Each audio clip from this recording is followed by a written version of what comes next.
Right, exactly. That's kind of exactly how it starts. You see rent, food, energy prices go up, and the next thing you know, the ability for a household to spend on the discretionary side of the economy, it does decrease a Right. little bit, and that starts to backfeed. But kind of the bigger issue is as inflation goes up, what you find out is businesses initially they're actually taking a cut at the margin, and at some point they don't want to anymore. So the employees are coming in and saying, "Look, boss, I'm falling behind." So they're like, "Okay, I'll give you a raise. I'll give you a raise." But as soon as demand for their product or services drops, they start cutting hours. So then what you actually start to see transmit into the labor market is that people are making more money in terms of their hourly wage, but their take-home pay because their hours are getting cut is shrinking. And then, as you said, the rent's going up, food prices going up, energy prices go up, and there's only one natural thing is like, hey, you want to take the family out for dinner, and you go, well, we can't.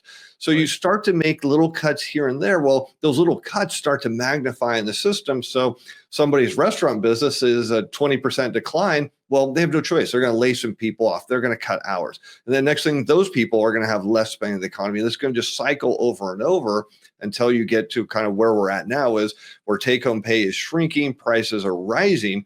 And next thing you know, demand, like you said, aggregate demand is plunging in kind of what we're seeing in the retail space right now. And then next thing you know, everybody's being forced to lay off because we have too much inventory and we have a lack of demand. And, from a business perspective is you don't want to close your door because you keep paying your employees. It's simple. You've cut all your expenses you can. And then when you can't cut anymore, you start to cut your workers. Hey guys, I wanted to take a quick break from the video to share with you a new investment strategy I've been using. Most of you know the cornerstone for my portfolio is physical gold. The problem is you always have a negative carry because you have storage fees. Same thing with silver. But I've actually found a way that you can be paid to own physical gold and silver.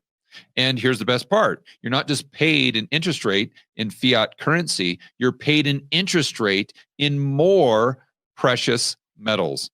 Now, I know a lot of you are saying, oh, Georgia sounds too good to be true. And it's exactly what I thought when I first heard about this. Here's the backstory. I get a lot of businesses that come to me and say, George, we want to sponsor your videos. Usually I turn them down because it's not really a good fit. But I had a company come to me the other day called Monetary Metals. And when they were walking me through what they do in their business model, I thought to myself, this is a complete no-brainer. In fact, it sounded so good, I set up an account myself and it's been going extremely well. So I said, sure, sponsor a couple videos because this is a service that I think would be hugely beneficial to my audience. So here's how it works. You can go ahead and set up an account with them and fund it with your existing precious metals, or you can buy directly from them, usually a little less than 1% over spot. And right now, as we speak on the platform, there's opportunities to be paid about 4% interest. So again, this is not in fiat currency. They're paying you in additional precious metals. So if you deposit, let's say 100 ounces of gold with them, at the end of the year, you'll have 104 ounces of gold. So to join the thousands of investors, including yours truly, who are being paid to own physical gold and silver, you can go to monetary-metals.com/gammon. That's monetary-metals.com/gammon. Yeah, it's funny. I had a conversation with Chris Irons from the QTR podcast the other day, and he was talking about his experience going into a Target. And I didn't even realize this because I don't spend much time in the US anymore. But Target is now locking up basically everything. And in this Target that he goes to, they lock up the toothpaste. And so I guess you got to go in there and like hit a button or like some sort of bell in order to get the person to come over. And he said like in the whole entire store, they've got like one employee that's there just unlocking things. So just get a tube of toothpaste, you got to wait for 10 minutes. And then when you go to pay for it, of course, they're not hiring any workers as cashiers. So you've got to do that job now. You got to self-scan and self-pay and everything. And you've got this giant, like 20,000 square foot, mega box store like Target that's got like 2 or 3 employees running around. And I think that's a result of exactly what you're saying. Yeah, it's just it's entirely a big mess. And so again, as consumers are forced to spend less, and you see weather effects. So coming across the United States right now, big cold front. Well, what's that going to do? It's going to cause utility bills to go up. So again, as you said before, you've got things you've got to spend money on, right? I mean, you can drive a little bit less, but you're still going to go to the gas station. You can cut eating out, but you still got to buy food. But when it gets cold out and you turn the heat on, or it gets hot and you turn the AC on, well, that bills are going up too.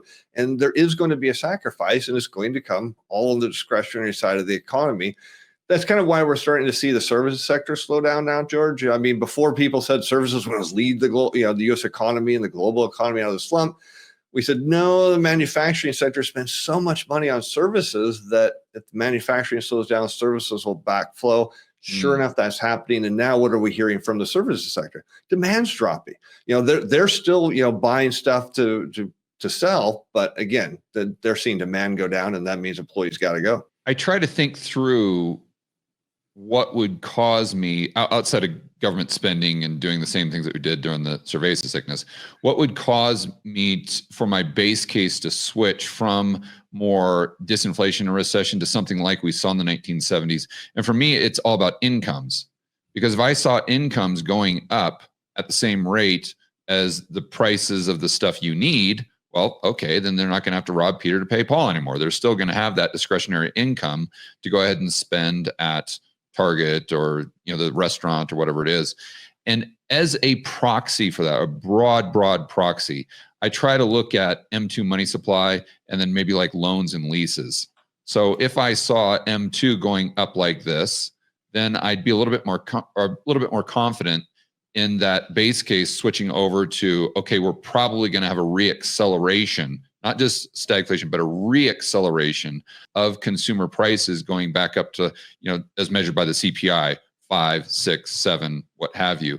But unless I see that M2 money supply growth, in other words, the extension of credit, I'm assuming that that's not going to flow down to the income of the average Joe and Jane, and then they're going to be stuck in the position that we just described.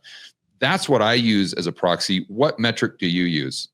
Yeah, I don't look at the M2. I look at really, as far as we're talking about this, I look at credit card debt a lot. I'm really interested to see what people are charging, or at least in terms of dollar amounts, because we saw going in the end of the year, and it makes perfect sense. People thought tariffs were coming. They had every reason to believe it. So, hey, I can't afford a lot of this stuff, but I certainly can't afford it when it gets tariffed. So I'm going to take out my credit card and charge a bunch. And now what are we seeing in the first part of the year? Is that spending on credit cards is plunging in a big way. And so to me, the U.S. economy is built around, buying things you don't need with money you don't have. And so credit debt to me is really critical because, I'm not so much concerned about the money supply, because if you see rising inflation, you should see rising wages. But in the case where we're likely to see consumer prices reaccelerate, mainly because manufacturers assigning higher input prices, services sector saying, look, we got to give out bigger raises, and we're going to pass this along to the consumer. So, okay, so we know prices are going to go up, but if you look at the hours worked, they're going back down. I mean, they're going down. There's the lowest level post-pandemic we've seen. Okay. So in the end of the day, I look at the fact, as you said, robbing Peter to pay Paul. Well, credit card data says they've robbed Peter, and then they robbed him again, and then they did it one more time. And now with their wages shrinking, I think they're going to get tapped out.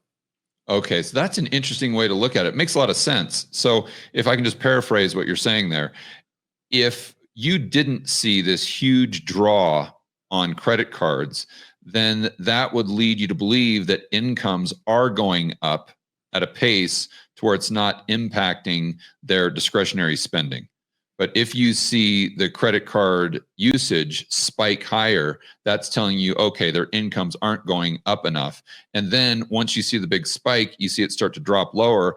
That, in your mind or in your model, would mean that the consumer is just waving the white flag and they're completely tapped out and there's just no more credit to extend. And therefore, they're just going to have to reduce spending. Yeah, there's two ways to look at it. So in a booming economy, you actually see rising credit card debt, and it's a good thing because it's pretty simple, right? You're my boss, George. I go in and talk to you about my wages. Hey, Steve, you've done really good. I'm going to give you a bonus. And that's going to get paid in 2 weeks. And I'm really excited. So I'm like, I'm going to go out and buy that new whatever. And I'm going to go charge on my credit card. So that spending and then money flowing from incomes, it kind of snowballs. And then you see the economy grow. going into a recession, it's different, is people tap out their credit cards, and they do it because they've tapped out a lot of things. And they're like, well, wait a minute, I'm about to lose my job, or things are getting worse. So I'm going to go grab all the credit I can before the bank figures it out and cuts me off. Now, today we had something very interesting. You saw a big spike in refinances. Now, you've been in the real estate business forever, so it would make sense that when interest rates go down, people would refi more. Now, interest rates are relatively high. I think they've come down a bit, but not a substantial number. My bet, George, is a lot of these people are refining at a higher rate. Now you think, well, why would they do such a silly thing like that? Oh, yeah. Well, it's pretty simple. If I max out all my other credit, what's one place they do have credit? Right. I got it in my house. I got home equity. So to me, what I'm seeing here is people maxed out their credit cards. The economy didn't respond. We didn't see wage growth. We're not seeing increased hours. And now they're turning to their home. And we saw this happening during the financial crisis. People tapped out their home equity. Things got worse. And then all of a sudden they couldn't pay anything. And then they lost their home. What metrics do you use to time these things? Because it's very difficult. It's I think, impossible. If you look at the unemployment rate spike, if you look at the yield curves, if you look at all these things, you can determine that there's a high probability, but my goodness gracious, the 2-year treasury inverted for like 2 years, if not longer. And with the front end, with the front end rates and the 10-year, now we've re-inverted.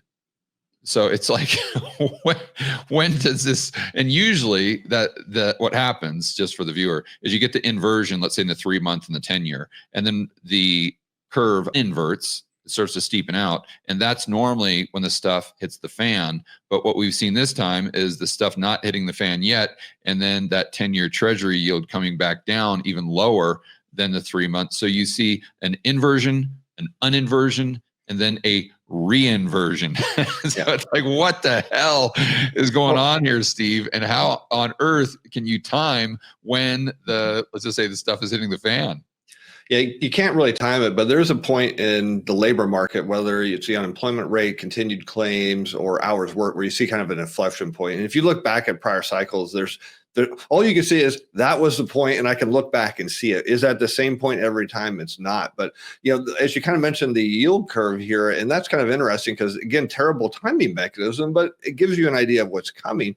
Is we didn't see that bull steepener coming out of the inversion, and we should have seen the front end of the curve plummet. But the Fed's pegging it because they refuse to really lower rates. So that's the other issue, is usually you see a bull steepener come out of this because the Fed's panicking and saying, oh shit, we got to cut rates.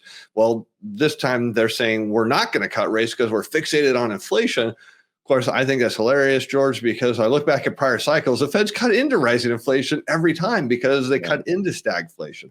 It's the labor market. And at the end of the day, the Fed only really cares about the labor market. The other stuff is just noise. But as far as timing this, there is no way to time it, but the labor market tells you when it's game over. And you just made a great point that I don't think a lot of people realize.